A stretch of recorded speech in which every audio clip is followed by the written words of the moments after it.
Year 1979 में एक book publish होती है जो हमारा फ्यूचर प्रेडिक्ट करती है। 21st सेंचुरी में दुनिया कैसी दिखती होगी इस बुक में बखूबी बताया गया है। बुक में फ्लैट स्क्रीन टीवीज की बात हुई, इलेक्ट्रिक कार्स की बात हुई और ऐसे टेलीफोन्स प्रेडिक्ट करे गए जिनमें बात करने के साथ साथ फोटो भी देख सकेंगे। लेकिन इन सबसे हटकर बुक की सबसे दिलचस्प भविष्यवाणी ये थी कि 21st सेंचुरी में इंसान मून पर एक शहर बसा चुका होगा, जहां बहुत सारे लोग रहकर काम करते होंगे, जहां लोग अंडरग्राउंड टनल्स का इस्तेमाल करके काम पर जाते होंगे और जीप का इस्तेमाल करके मून के सतह पर घूमते होंगे। फ्रेंड्स, अगर आप ध्यान देंगे तो टीवी, कार और टेलीफोन को लेकर बुक ने जो भविष्यवाणी करी थी वो सभी के सभी आज सच साबित हो रही है। लेकिन मून को लेकर किताब ने जो भविष्यवाणी करी थी उसमें कितनी सच्चाई है? क्या मून पर शहर बसाना पॉसिबल भी होगा? फ्रेंड्स, आपको जानकर हैरानी होगी, असंभव से लगने वाली इस प्रेडिक्शन को साइंटिस्ट दिन रात एक करके संभव बनाने की कोशिश कर रहे हैं। और शायद वो दिन दूर नहीं जब इंसान मून पर एक परमानेंट सेटलमेंट बनाकर वहां लंबे समय के लिए बस जाएंगे। ईयर 1969 में ह्यूमंस ने पहली बार मून पर कदम रखा था, लेकिन इससे बहुत पहले से ही इंसान मून को कॉलोनाइज करने के सपने देख रहा है दोस्तों। लेकिन सवाल आता है, आखिर हम मून को क्यों कॉलोनाइज करना चाहते हैं? वेल, इसके बहुत सारे कारण हैं, लेकिन सबसे बड़ा कारण 1970s में मिलता है, जब मून की मिट्टी में एक ऐसी चीज दिखी जो हमारे उज्जवल भविष्य के लिए एक क्रांति, एक रेवोल्यूशन साबित हो सकती है। इसके बारे में हम आगे और विस्तार से जानेंगे। मून पर बसने से वैज्ञानिकों के लिए उसे करीब से स्टडी कर पाना संभव हो सकेगा। ऐसा करने पर सोलर सिस्टम के इतिहास, प्लैनेट्स के बनने और इवॉल्व होने की प्रक्रिया को और बेहतर समझ पाना संभव होगा। मून स्पेस ऑब्जर्वेशन के लिए एक आइडियल स्पॉट बन सकता है, क्योंकि यहाँ अर्थ की तरह ना तो थिक एटमॉस्फेयर है और ना ही किसी प्रकार की लाइट पोल्यूशन है। ऐसे में टेलीस्कोप से देखने पर स्पेस बेहद ही साफ साफ दिखाई पड़ेगा। और सिर्फ टेलीस्कोप से ही क्यों देखना, मून पर परमानेंट बेसिस बनाकर डीप स्पेस को मैन्ड मिशन और स्पेस प्रोब से एक्सप्लोर करना भी बहुत ज्यादा आसान और किफायती साबित होगा दोस्तों। जरा सोचिए, मून पर अर्थ के मुकाबले ग्रेविटी 1/6 ही होती है। साथ में थिन एटमॉस्फेयर की वजह से वहां एटमॉस्फेरिक ड्रैग भी बहुत कम लगेगा। ऐसे में रॉकेट्स लॉन्च करने में फ्यूल की खपत कम होगी। और तो और रॉकेट्स के लिए फ्यूल भी मून से ही एक्सट्रैक्ट कर सकते हैं। उसे लाने के लिए अर्थ पर जाने की कोई जरूरत नहीं होगी। ईयर 2008 में इसरो के चंद्रयान 1 मिशन ने मून के सरफेस पर वाटर मॉलिक्यूल्स की मौजूदगी कंफर्म करी थी। मून पर पानी वाटर आइस के फॉर्म में मौजूद है, जिससे भविष्य में ऑक्सीजन एक्सट्रैक्ट करके रॉकेट्स के फ्यूल के लिए भी इस्तेमाल कर पाना संभव हो सकेगा। और ऐसा करने पर दूर दूर के ग्रहों को एक्सप्लोर करके वापस मून पर आया जा सकता है दोस्तों। पानी के अलावा मून पर कई और नेचुरल रिसोर्सेज और एलिमेंट्स भी पाए जाते हैं, जिसमें सबसे इंपॉर्टेंट एलिमेंट का पता अपोलो मिशन के बाद चलता है। अपोलो मिशन में लाए गए मून की मिट्टी को एनालाइज करने पर पता चलता है कि मून पे हीलियम 3 एलिमेंट हाई कंसेंट्रेशन में मौजूद है। दोस्तों, हीलियम 3 बहुत इंपॉर्टेंट एलिमेंट होता है जो भविष्य में एनर्जी प्रोडक्शन को रिवोल्यूशनाइज कर सकता है। हीलियम 3 को न्यूक्लियर एनर्जी प्रोडक्शन के लिए यूज कर सकते हैं। उसमें ना तो रेडिएशन का ज्यादा खतरा होता है और ना ही कोई हार्मफुल वेस्ट बनने का खतरा होता है। इनफैक्ट इस टाइप की न्यूक्लियर एनर्जी आने वाले दिनों में खासा डिमांड में रहने वाली है। यही वजह है दोस्तों जो कई प्राइवेट कंपनीज मून एक्सप्लोरेशन में काफी इंटरेस्ट दिखा रही हैं। वो मून के इन रिसोर्सेज पे अपनी मोनोपोली जमाना चाहती है, जिससे खूब डॉलर्स छाप सके। उनके मुंह में तो अभी से पानी आ रहा है। लालच की कोई सीमा नहीं होती। अब आपको समझ में आ गया होगा कि मून इतना इंपॉर्टेंस क्यों रखता है और क्यों मून को कॉलोनाइज करने के प्लान्स बहुत पहले से बन रहे हैं। दोस्तों, इसका छोटा सा नजारा हमें 1972 में देखने को मिला था, जब अपोलो के लास्ट मिशन अपोलो 17 के एस्ट्रोनॉट्स 75 घंटों तक यानी 3 दिनों से ज्यादा मून पर रहे थे और वहां सरफेस एक्सप्लोरेशन और एक्सपेरिमेंट कंडक्ट किए थे। ये अभी तक का सबसे लंबा समय है। उस टाइम मून के एक क्रू ने मून पर रहने के एक्सपीरियंस को शेयर करते हुए ये कहा था कि मून पर रहना कैंपिंग करने के समान है, जहां कॉम्पैक्ट लैंडर्स में खाना पीना और सोना है और स्पेस सूट पहनकर बाहर जाना है। दोस्तों यहाँ पे मुझे एक वाकया याद आ गया जो मेरे भाई के साथ हुआ था। पुणे में DIAT कर एक डिफेंस इंस्टीट्यूट है। वहां मेरे भाई एक वेटरन एयरफोर्स ऑफिसर से मिला। भाई ने उनसे पूछा, सर फाइटर जेट्स उड़ाने का अपना एक्सपीरियंस बताइए। पता है उन ऑफिसर ने क्या बोला? Gentleman, flying a fighter jet is as easy as riding a bicycle. लेकिन क्या वाकई ऐसा होता है, या फिर वो इतने एक्सपीरियंस्ड हो गए थे कि उनको वो साइकिल चलाने जैसा लग रहा था। खैर, एस्ट्रोनॉट की कैंपिंग वाली बात को सुनने में तो बड़ा मजा आ रहा है, लेकिन दोस्तों मून पर लंबे समय तक रहना इतना भी आसान नहीं होने वाला। मून पर लंबे समय तक रहने के खतरे बहुत ज्यादा हैं, जैसे कि सोलर और कॉस्मिक रेडिएशंस, एक्सट्रीम टेम्परेचर्स, लगातार होते meteorite impacts, lack of oxygen वगैरह वगैरह। मून के इन हार्श कंडीशन से बचने के लिए स्ट्रॉन्ग और रिलायबल शेल्टर्स बनाने की जरूरत होगी। लेकिन यहाँ सबसे बड़ा सवाल आता है, शेल्टर्स बनाने के लिए मटेरियल कहाँ से आएगा? क्या उनको पृथ्वी से ही लेकर आया जाए या फिर मून के मटेरियल से ही कुछ जुगाड़ करा जाए? अगर मटेरियल अर्थ से लेकर आएंगे तो ये पूरा प्रोसेस बहुत महंगा पड़ जाएगा। ऐसा इसलिए क्योंकि बार बार रॉकेट्स को लॉन्च करके मटेरियल को मून तक पहुंचाना बहुत महंगा पड़ने वाला है। इसे अवॉइड करने के लिए जरूरी है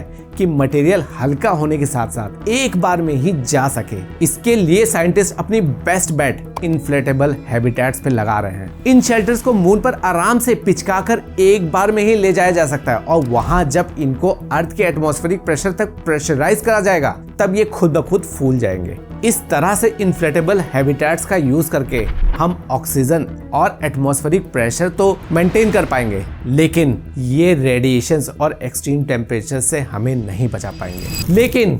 लेकिन अगर इन हैबिटेट्स के ऊपर 4 से 6 फीट मोटी मून की मिट्टी को पाट दिया जाए तब ये ना बस रेडिएशन से हमें बचाएंगे बल्कि एक्सट्रीम टेम्परेचर और मेटेओराइट इंपैक्ट से भी हमें सुरक्षा देंगे। और फ्रेंड्स, नासा और ईसा इन्फ्लेटेबल हैबिटेट्स के इस कॉन्सेप्ट को एक्सप्लोर भी कर रहे हैं, जो मून बेस के लिए एक प्रॉमिसिंग टेक्नोलॉजी हो सकती है। एक दूसरा तरीका यह है कि अर्थ से मटेरियल ना ले जाकर मून के मटेरियल से ही शेल्टर बनाया जाए। मून डस्ट का इस्तेमाल करके अगर शेल्टर्स बना सके तो ना बस वो ज्यादा किफायती होंगे बल्कि मटेरियल के लिए बार बार रॉकेट्स लॉन्च करने की जरूरत भी नहीं होगी। नासा आर्टेमिस मिशन के लिए 3D प्रिंटिंग टेक्नोलॉजी को एक्सप्लोर कर रहा है, जिसमें रोबोट्स का यूज करके मून डस्ट को हीट और प्रेशर से मजबूत स्ट्रक्चर्स में कन्वर्ट करने की टेक्नोलॉजी पर काम हो रहा है। इसके साथ ही मून डस्ट से ईंट बनाने की टेक्नोलॉजी को भी डेवलप किया जा रहा है। दोस्तों, अगर इसमें सफलता मिलती है तो एस्ट्रोनॉट्स मून पर लैंड करने के बाद सबसे पहला जो काम करेंगे वो होगा अपना खुद का घर तैयार करना। यानी एस्ट्रोनॉट्स को चुनाई और ढलाई कैसे करनी है वो अच्छे से सीखना होगा। नहीं, मजाक कर रहा हूँ दोस्तों। एस्ट्रोनॉट्स इसके लिए रोबोट्स का यूज करेंगे। एस्ट्रोनॉट्स को बस इस पूरे प्रोसेस को मॉनिटर और कंट्रोल करना होगा। इसके अलावा मून पर कुछ रेडार ऑब्जर्वेशन और स्टडीज के बेसिस पर यह भी पता चला है कि लावा ट्यूब्स वहां पे अवेलेबल है। अगर ये लावा ट्यूब्स सच में अवेलेबल हैं तो उनको as a natural habitat use किया जा सकता है। दोस्तों, इन आर्टिफिशियल और नेचुरल शेल्टर्स का यूज करके हम मून के हार्श एनवायरनमेंट से तो बच जाएंगे, लेकिन क्या ये परमानेंटली सेटल होने के लिए काफी होगा? नहीं ना। इसके अलावा भी कई और चीजों की जरूरत होगी, जैसे कि फूड, एनर्जी, सांस लेने के लिए ऑक्सीजन, स्वस्थ रहने के लिए मेडिसिन, मेंटली फिट और लोनलीनेस को दूर भगाने के लिए एक सोशल लाइफ। इन रिक्वायरमेंट्स की पूर्ति मून पर कैसे होगी? दोस्तों, मून पर इफेक्टिवली बसने के लिए सबसे पहले जरूरी होगा एक सेफ, रिलायबल और cost effective mode of transportation, जो बहुत सारे लोगों को अर्थ से मून तक लेकर जा सके। अभी प्रेजेंटली यूज होने वाले रॉकेट्स ज्यादा लोगों को लेकर नहीं जा सकते, साथ में ये बहुत एक्सपेंसिव भी होंगे। स्पेस टेक्नोलॉजी में जो रिसेंट एडवांसमेंट्स हुई हैं, जैसे कि रीयूजेबल लॉन्च व्हीकल्स और इन ऑर्बिट रिफ्यूलिंग, ये कॉस्ट कम करने के साथ साथ पेलोड कैपेसिटी को भी बढ़ाने में मदद कर सकते हैं। दोस्तों, इलॉन मस्क की स्पेसएक्स स्टारशिप रॉकेट्स डेवलप कर रही है, जो एक साथ 100 लोगों को मून और मार्स तक ले जाने का दावा कर रही है। ये रीयूजेबल रॉकेट्स कॉस्ट को काफी कम कर सकते हैं। वैसे इसके डेवलपमेंट में कई चैलेंजेस आने वाले हैं, जैसे कि अभी रिसेंटली टेस्ट फ्लाइट में स्टारशिप एक्सप्लोड कर गई थी। देखते हैं कब तक ये फुल्ली डेवलप हो पाता है। दोस्तों, लूनर कॉलोनाइजेशन के लिए जरूरी है थ्राइव करना, ना कि बस सरवाइव करना। और थ्राइव करने के लिए बेसिक मिनिमम रिक्वायरमेंट से कहीं ज्यादा चीजों की जरूरत पड़ेगी। यहाँ कुछ घंटे या कुछ दिनों की बात नहीं है, बल्कि सालों साल तक रहने की बात है। वैसे अच्छी बात यह है कि मून पर कुछ बेसिक रिक्वायरमेंट्स तो आसानी से पूरे हो सकेंगे, जैसे कि सनलाइट। मून पर सनलाइट अर्थ जैसी ही मिलती है। अर्थ की तरह मून पर भी दिन और रात का साइकिल होता है, लेकिन ये साइकिल अर्थ से कहीं लंबी होती है। Moon per day night cycle लगभग 30 अर्थ डेज की होती है, जिसमें लगभग 15 दिन तक दिन और 15 दिन तक रात होती है। बात करें पोल्स की, तो मून के पोल्स पर अर्थ की तरह कई दिनों तक लगातार सनलाइट मिल सकती है, लेकिन यहाँ सूरज कभी हॉराइजन के ऊपर नहीं जाता, यानी मून के पोल्स पर सनलाइट की इंटेंसिटी बहुत कम होती है। दोस्तों, अगर मून पर सोलर पैनल्स लगा दे तो इतनी पावर जनरेट कर सकते हैं जितनी वहां के परमानेंट सेटलमेंट्स के लिए काफी होंगी। मून पर बसने से पहले खाने का जुगाड़ करना बहुत जरूरी है। पेट भरने के लिए पृथ्वी से ड्राइड और फ्रोजन फूड्स लेकर जा सकते हैं और बाद में धीरे धीरे मून पर हाइड्रोपोनिक्स फार्मिंग शुरू करी जा सकती है, जिससे ताजे फल सब्जियां खाना पॉसिबल हो सकेगा। आपको जानकर हैरानी होगी दोस्तों कि साइंटिस्ट अपोलो मिशन से लाई गई मून की मिट्टी में छोटे छोटे पौधे उगाने में सफल हो चुके हैं, लेकिन क्या मून पर जाकर ये कर पाना पॉसिबल होगा? इस पर अभी कुछ कहा नहीं जा सकता है। अगर ऐसा होता है तो कई प्रॉब्लम सॉल्व हो सकती है दोस्तों। फार्मिंग करने पर ना बस ताजे फल सब्जियां खा सकेंगे, बल्कि ये पेड़ पौधे ऑक्सीजन भी रिलीज कर सकेंगे, जो सांस लेने के लिए इस्तेमाल हो सकते हैं। दोस्तों, मून पर जिंदगी को आसान बनाने के लिए रोबोट्स का इस्तेमाल होगा। रोबोट्स माइनिंग में, घर के 3D प्रिंटिंग में, कंस्ट्रक्शन में, यहाँ तक कि अनचार्टेड एरियाज को एक्सप्लोर करने में मदद कर सकते हैं। अब बात आती है मून पर ट्रांसपोर्टेशन की। एक जगह से दूसरी जगह जाने के लिए सभी मून ड्वेलर्स के पास एस्ट्रोनॉट सूट्स तो रहेंगे, लेकिन मून पर दूर दूर तक जाने के लिए उछल उछल कर पैदल जाना आसान नहीं होगा। मून वॉकिंग बहुत थका देने वाला एक्सपीरियंस होता है दोस्तों। ऐसा मैं नहीं बोल रहा हूँ, ऐसा वो एस्ट्रोनॉट्स बोल रहे हैं जो मून वॉक कर चुके हैं। इसीलिए मून पर इफेक्टिव ट्रांसपोर्टेशन यूज करना बहुत जरूरी है, जैसे कि मून ट्रक्स और एलटीवीज। मून ट्रक्स जिसके प्रेशराइज्ड क्लोज केबिन में एस्ट्रोनॉट्स आराम से बिना सूट पहने बैठ सकते हैं और दूर दूर के एरियाज को एक्सप्लोर कर सकते हैं। आपको बता दूं दोस्तों, जापानीज स्पेस एजेंसी जैक्सा ऐसे मून ट्रक्स बनाने के लिए टोयोटा से बात कर रही है। मून ट्रक्स के अलावा कम दूरी पे जाने के लिए अनप्रेशराइज्ड एलटीवीज का भी इस्तेमाल हो सकता है। आर्टेमिस मिशन के लिए एलटीवीज लॉकहीड मार्टिन और जीएम जैसी कंपनीज डिजाइन कर रही हैं। लॉकहीड मार्टिन दोस्तों वही कंपनी है जो F-16 और F-35 जैसे फाइटर जेट्स बनाती है। मून पर रहने पर कोई इमरजेंसी आ जाए या फिर पृथ्वी वासियों के साथ बात करने का मन करे तो उसके लिए एक इफेक्टिव कम्युनिकेशन बहुत जरूरी है, जो फास्ट होने के साथ साथ रिलायबल भी हो। फिजिकल हेल्थ के लिए अर्थ से मेडिकल सप्लाईज लेकर मून पर जाने का प्लान है, लेकिन मेंटल हेल्थ को कैसे मेंटेन करेंगे? इसके लिए जरूरी होगा लोगों का आपस में सोशली कनेक्ट रहना। अगर एक कॉमन लैंग्वेज होगी तो कम्युनिकेशन आसान हो जाएगा, वरना अलग अलग देश के लोग आपस में कैसे कम्युनिकेट करेंगे? उनकी भाषा तो अलग अलग होगी। अलग अलग भाषा बोलने में सीन कुछ ऐसा होगा। समझ रहे ना आप? लेकिन सुन के अच्छा लगा।